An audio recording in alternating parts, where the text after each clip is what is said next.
तो hello YouTube family and welcome back to another video. तो 2023 खत्म होने वाला है और हम सभी एंटर करने वाले हैं 2024 में, और ये एक परफेक्ट टाइम बन जाता है बात करने का वर्ल्ड की top 10 highest rated web series according to IMDb। और आप सभी ने कभी ना कभी IMDb का नाम तो सुना ही होगा या फिर मूवीज की रेटिंग जानने के लिए इसका इस्तेमाल किया होगा।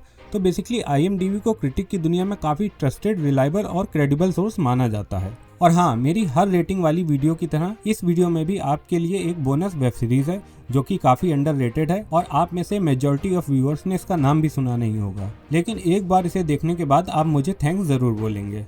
और हाँ, एक special thanks to my YouTube family जो आपने मेरी top 10 most watched Netflix original web series of all time वाली वीडियो को इतना प्यार दिया और आपसे मिले इतने अच्छे रिस्पॉन्स से मोटिवेटेड होकर मुझे इस वीडियो का आइडिया आया और मैंने सोचा कि सिर्फ नेटफ्लिक्स तक ही सीमित क्यों रहना, और फिर मैंने अपनी रिसर्च का दायरा बढ़ाया और आपके लिए वर्ल्ड की top 10 best of the best web series ढूंढ कर लाया। तो इस वीडियो को एंड तक जरूर देखना। चाहे आप वेब सीरीज की दुनिया में एंटर कर रहे एक नए व्यूअर हैं तो आपको इस वीडियो से समझ में आ जाएगा कि आपको शुरुआत कहां से करनी है, और या आप मेरी तरह एक प्रो ऑडियंस है तो भी आपको इस वीडियो को एंड तक जरूर देखना चाहिए, ये जानने के लिए कि कहीं आपसे भी इस लिस्ट में आने वाली कोई वेब सीरीज छूट तो नहीं गई। तो इंट्रो में ज्यादा टाइम वेस्ट ना करते हुए बढ़ते हैं अपनी लिस्ट की ओर, लेकिन उससे पहले आपसे छोटी सी रिक्वेस्ट, जल्दी से इस वीडियो को लाइक कर दीजिए और चैनल को सब्सक्राइब कर दीजिए, जिससे कि मुझे मोटिवेशन मिलता रहे और मैं इसी तरह आपके लिए और भी वीडियोस लाता रहूं। तो वर्ल्ड में नंबर 10 पर आने वाला शो है अरेस्टेड डेवलपमेंट, जो कि एक अमेरिकन सिटकॉम है जो 2003 से 2019 तक फॉक्स टीवी पर एयर हुआ,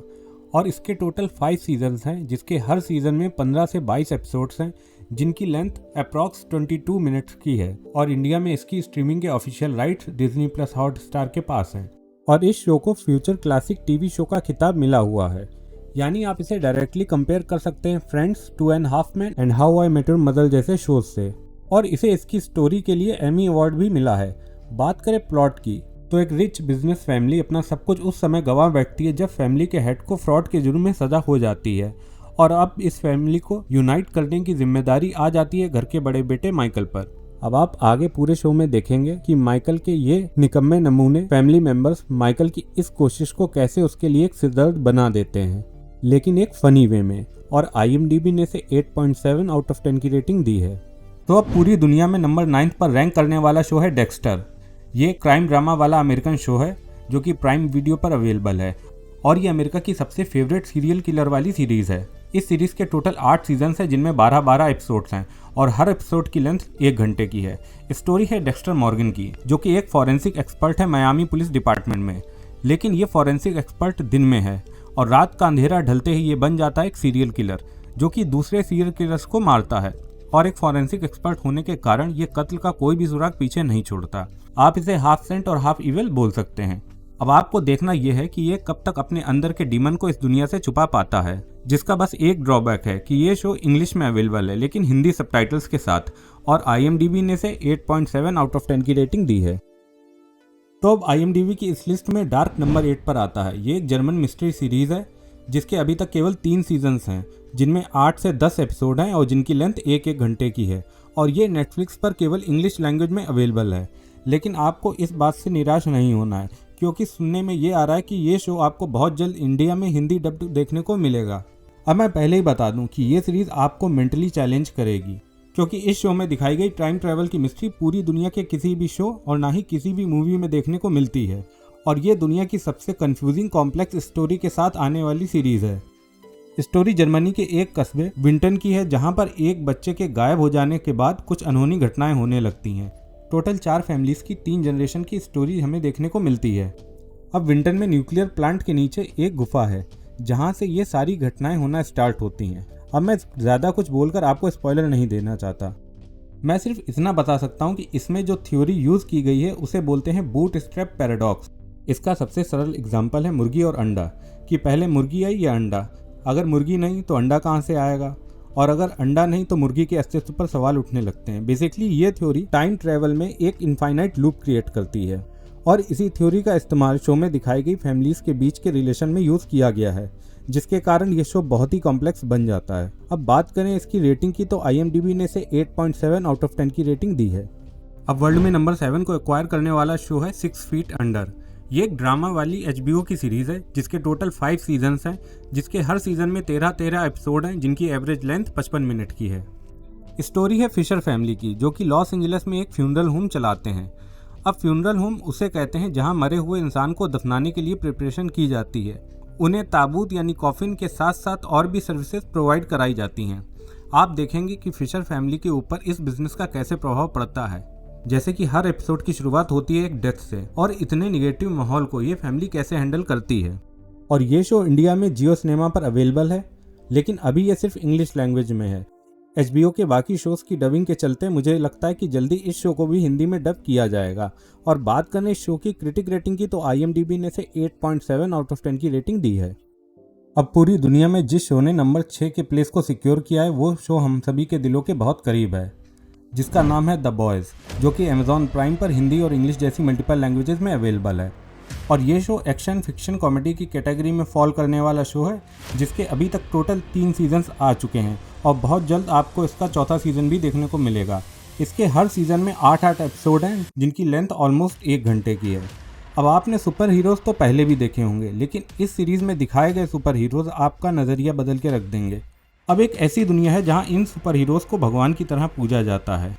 और एक साधारण सा लड़का है ह्यूई, जिसकी गर्लफ्रेंड की मौत इन सुपर हीरोज़ के कारण हो जाती है। और ह्यूई इंसाफ की मांग करता है, लेकिन इन भगवान की तरह पूजे जाने वाले हीरोज़ के आगे एक साधारण से इंसान ह्यूई की बात कौन सुनेगा।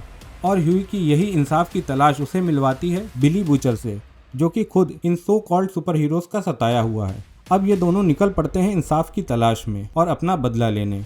अब इनकी ये जर्नी इन्हें ले जाती है सुपर हीरोज़ की डार्क साइड तक। बात करें शो की क्रिटिक रेटिंग की, तो IMDb ने इसे 8.7 आउट ऑफ 10 की रेटिंग दी है। अब वर्ल्ड में नंबर 5 के प्लेस को ऑक्यूपाई किया है HBO के शो सक्सेशन ने। ये एक अमेरिकन कॉमेडी ड्रामा की कैटेगरी में फॉल करने वाली सीरीज है, जिसके टोटल 4 सीजन्स है, जिसके हर सीजन में 10-10 एपिसोड हैं, जिनकी लेंथ 55 से 90 मिनट के बीच की है। और आप इस शो को जियो सिनेमा पर हिंदी इंग्लिश जैसी मल्टीपल लैंग्वेजेस में देख सकते हैं। इस शो को ग्रेटेस्ट मॉडर्न टीवी शो का भी खिताब मिला हुआ है। स्टोरी है एक पावरफुल रिच रॉय फैमिली की, जिसके हेड हैं लोगन रॉय, जो ओन करते हैं अमेरिका की बिगेस्ट मीडिया एंटरटेनमेंट कंपनी को। और फैमिली के हालात उस समय बदलने लगते हैं जब लोगन रॉय का अपना बेटा केंडल उनकी कंपनी को टेक ओवर करने की कोशिश करने लगता है। बात करें इसकी क्रिटिक रेटिंग की, तो IMDb ने इसे 8.9 आउट ऑफ 10 की रेटिंग दी है। अब हमारी इस लिस्ट में नंबर 4 पर आने वाली सीरीज है फर्गो, जिसके टोटल 5 सीजन्स हैं, जिसके हर सीजन में 10-10 एपिसोड हैं, जिनकी लेंथ अप्रॉक्स 1 आवर की है। और ये एक ड्रामा जॉनर को बिलोंग करने वाली सीरीज है, जिसे आप हुलू पर इंग्लिश में देख सकते हैं। ये एक ब्लैक कॉमेडी क्राइम की थीम के साथ आने वाली सीरीज है। इसके हर सीजन में नई स्टोरी और नए कैरेक्टर्स देखने को मिलते हैं। सीजन एक दूसरे से अनकनेक्टेड हैं, या आप बोल सकते हैं कि ये एक दूसरे से लूजली कनेक्टेड हैं।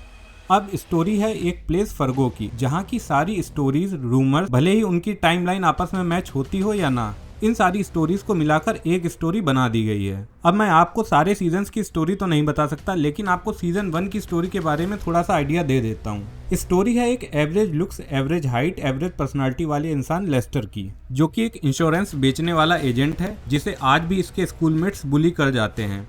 और एक बार हद तब हो गई जब इन लोगों ने इसकी नाक तोड़ दी और ये अपनी टूटी नाक लेकर पहुंच गया हॉस्पिटल में, जहां इसे एक आदमी मिलता है जो कि इससे इसकी इस हालत के बारे में पूछता है और बोलता है कि अगर तुम कहो तो तुम्हारी जगह मैं जाकर उस इंसान को मार दूं जिसने तुम्हारी ये हालत की है। और फिर लेस्टर घर जाता है। वहाँ उसकी वाइफ भी उसे ताने मारकर बोलती है कि तुम कैसे मर्द हो जो बिना लड़े पिटे चले आए। फिर गुस्से में लेस्टर एक हथौड़ी उठाता है और अपनी वाइफ के सर पे दे मारता है। फिर ये उसी हॉस्पिटल वाले बंदे को कॉल करता है और अपने द्वारा किए गए क्राइम के बारे में बताता है और उससे पूछता है कि इसके सुराग कैसे मिटाए जाएं। फिर ये केस एक पुलिस वाली लेती है और ये पुलिस वाली इस केस को अपने दिल पे ले लेती है और इसे एक पर्सनल केस बना लेती है। और फिर स्टार्ट होते हैं शो के असली ट्विस्ट एंड टर्न। बात करें इसकी क्रिटिक रेटिंग की, तो IMDb ने इसे 8.9 आउट ऑफ 10 की रेटिंग दी है। तो अब बढ़ते हैं वर्ल्ड की टॉप 3 सीरीज की ओर, जिनकी हाई प्लेसिंग पर कोई भी उंगली नहीं उठा सकता। और आपके लिए सबसे बड़ी खुशखबरी ये है कि ये तीनों सीरीज हिंदी में अवेलेबल हैं। तो नंबर 3 के प्लेस को हासिल किया है हम सभी के चहीते गेम ऑफ थ्रोन्स ने। जी हाँ, आपने सही सुना, गेम ऑफ थ्रोन्स, जो कि एक शो से कहीं ज्यादा हम सभी के लिए एक इमोशन है। ये एक HBO की तरफ से आने वाली हिस्टोरिकल ड्रामा वाली सीरीज है, जिसके अभी तक टोटल 8 सीजन्स आ चुके हैं, जिसके हर सीजन में 10-10 एपिसोड हैं, जिनकी लेंथ 1 से 1.5 घंटे के बीच है। और आप इस शो को हिंदी, इंग्लिश, तमिल, तेलुगु जैसी मल्टीपल लैंग्वेजेस में जियो सिनेमा पर देख सकते हैं। ये एक फैंटेसी हिस्टोरिकल ड्रामा वाली सीरीज है जिसमें दिखाई गई पॉलिटिक्स आपके दिमाग को हिलाने की क्षमता रखती है और इसमें दिखाई गई मिस्ट्री बिल्कुल नेक्स्ट लेवल है। इसमें दिखाए गए मिडिवल एरा के बैटल बहुत ही ब्रूटल हैं। बेसिकली इसमें मिडिवल एरा की डर्टी पॉलिटिक्स, पावर हासिल करने की होड़, वायलेंस, प्यार, धोखा, एडल्ट सीन सब कुछ देखने को मिलता है और ये शो खुद में एक परफेक्शन का उदाहरण है और इस शो को लेकर लोग लिटरली पागल हैं और IMDb ने इसे 9.2 आउट ऑफ 10 की रेटिंग दी है। तो वर्ल्ड में नंबर 2 की जगह हासिल की है HBO की तरफ से आने वाली सीरीज चेरनोबिल ने। ये एक हिस्टोरिकल सीरीज है जो कि ट्रू इवेंट्स पर बेस्ड है और ये एक 5 एपिसोड के साथ आने वाली लिमिटेड सीरीज है, यानी पूरी स्टोरी आपको इन्हीं 5 एपिसोड्स में दिखाकर खत्म कर दी जाती है और आपको नेक्स्ट सीजन्स का वेट नहीं करना पड़ता। अब इसका हर एपिसोड 65 से 78 मिनट लंबा है और इसे आप जियो सिनेमा पर हिंदी, इंग्लिश, तमिल, तेलुगु जैसी मल्टीपल लैंग्वेजेस में देख सकते हैं। स्टोरी है 1980s के USSR या सोवियत संघ की, जहां पर एक चेरनोबिल नाम का शहर हुआ करता था जो आज के टाइम में यूक्रेन में है। लेकिन उस समय चेरनोबिल में न्यूक्लियर एनर्जी से इलेक्ट्रिसिटी प्रोड्यूस करने वाला USSR का सबसे बड़ा पावर प्लांट हुआ करता था। लेकिन एक दिन इंसानी गलती के कारण इसके न्यूक्लियर रिएक्टर में ब्लास्ट हो जाता है, जिससे कि लाखों लोगों की जान खतरे में पड़ गई और हजारों लोगों की जानें चली भी गईं। अब आप इसमें देखेंगे कि किसी न्यूक्लियर ब्लास्ट के सामने इंसान कितना कमजोर पड़ जाता है, चाहे वो ब्लास्ट कहीं भी हो और देश कितना ही उन्नत क्यों ना हो, और कैसे इस ब्लास्ट को कंट्रोल किया गया, फिर कैसे इंसानों को रेस्क्यू किया गया और एक फलता फूलता शहर रातों रात कैसे एक घोस्ट टाउन बन गया। बात करें इसकी क्रिटिक रेटिंग की तो IMDb ने इसे 9.3 आउट ऑफ 10 की रेटिंग दी है। तो अब बढ़ते हैं वर्ल्ड की नंबर 1 सीरीज की ओर और ये नंबर 1 ऐसे ही नहीं है, इसके पीछे एक कारण है कि आपको पूरी दुनिया में इसका एक भी हेटर ढूंढने से भी नहीं मिलेगा। अब मेरी ऑडियंस इतनी तो समझदार है ही कि उसने गेस कर लिया होगा कि मैं किस सीरीज की बात कर रहा हूँ। जी हाँ, मैं बात कर रहा हूँ ब्रेकिंग बैड की, जिसे वर्ल्ड का ग्रेटेस्ट शो का खिताब मिला हुआ है और ना जाने कितने ही एमी अवार्ड इसने जीत रखे हैं। ये एक ड्रामा के जॉनर को बिलोंग करने वाली सीरीज है जिसके टोटल 5 सीजन्स हैं, जिसके हर सीजन में 13 से 16 एपिसोड हैं, जिनकी लेंथ 45 मिनट से 1 घंटे के बीच है। और इस शो को आप हिंदी में जी कैफे पर देख सकते हैं और वरना इसे कहाँ से डाउनलोड करना है इसका पता तो आपको है ही। इसका एक एपिसोड है ओzymandias, जिसे 1 लाख से ज्यादा वोट मिलने के बाद भी इसने अपनी 10 आउट ऑफ 10 की रेटिंग बरकरार रखी और दुनिया का ऐसा कोई भी शो नहीं है जो इसकी रेटिंग के आसपास भी स्टैंड करता हो। स्टोरी है एक साधारण से केमिस्ट्री टीचर वॉल्टर वाइट की, जो कैंसर हो जाने के बाद ये डिसाइड करता है कि वो इस दुनिया से जाने से पहले अपनी फैमिली के लिए ढेर सा पैसा छोड़कर जाएगा। और फिर आप देखते हैं ट्रांजिशन वॉल्टर वाइट का, एक साधारण से टीचर से लेकर एक ड्रग माफिया तक। अब इस शो की स्टोरी भले ही फिक्शनस हो, लेकिन इसमें दिखाया गया सब कुछ 99.99% रियलिस्टिक है। और बात करें इसकी क्रिटिक रेटिंग की तो IMDb ने इसे 9.5 आउट ऑफ 10 की रेटिंग दी है। तो अब आप अगर इस वीडियो में यहाँ तक आ गए हैं तो आपको इंतजार होगा उस बोनस सीरीज का जिसका कि मैंने आपसे इंट्रो में वादा किया था। इस सीरीज का नाम है द स्पाई, जो कि 2019 में आई थी। ये नेटफ्लिक्स पर हिंदी, इंग्लिश जैसी लैंग्वेजेस में अवेलेबल है और ये सीरीज मेरे दिल के बहुत करीब है क्योंकि ये एक ट्रू स्टोरी है। ये एक 6 एपिसोड के साथ आने वाली लिमिटेड सीरीज है। स्टोरी है एली कोहेन की, जो कि इजरायली एजेंसी मोसाद के लिए जासूस था और इसे 1960s में सीरिया में एक मिशन पर भेजा जाता है और वहां पर इसके साथ क्या कुछ होता है ये आप देखेंगे इस पूरी सीरीज में। आप एली कोहेन के करैक्टर से इतना ज्यादा इमोशनली कनेक्ट हो जाएंगे कि आप इसे पूरी जिंदगी भर भूल नहीं पाएंगे। अब अगर आप मेरी इस बात से एग्री करते हैं तो इस वीडियो को यहीं छोड़ दीजिए, और अगर आपको लग रहा है कि मैं कुछ बढ़ा चढ़ा कर बोल रहा हूँ तो मैं आपको 1-2 स्पॉइलर दे देता हूँ। जब एली कोहेन को सीरिया में भेजा गया तो उसे अपनी फैमिली की याद आती थी जो कि इजराइल में थी और एली कभी कभी डिस्ट्रैक्टेड हो जाता था। इसीलिए इजरायली सरकार ने एली का अपनी फैमिली के प्रति ज्यादा लगाव देखकर उसकी फैमिली को मरवा देती है और इस पूरी घटना को एक एक्सीडेंट का रूप दे देती है। जब एली को पता चलता है कि अब उसका इस दुनिया में कोई नहीं रहा, सीरिया की सरकार के करीब जाकर उनकी खुफिया जानकारी इजराइल की सरकार तक पहुंचाना। और एली अपने काम में इतना परफेक्ट था कि सीरिया की सरकार इस पर इतना भरोसा करने लगी थी कि वो इसे सीरिया का डिप्टी डिफेंस मिनिस्टर बनाने वाली थी। बात करें इस सीरीज की क्रिटिक रेटिंग की तो IMDb ने इसे 7.9 आउट ऑफ 10 की रेटिंग दी है।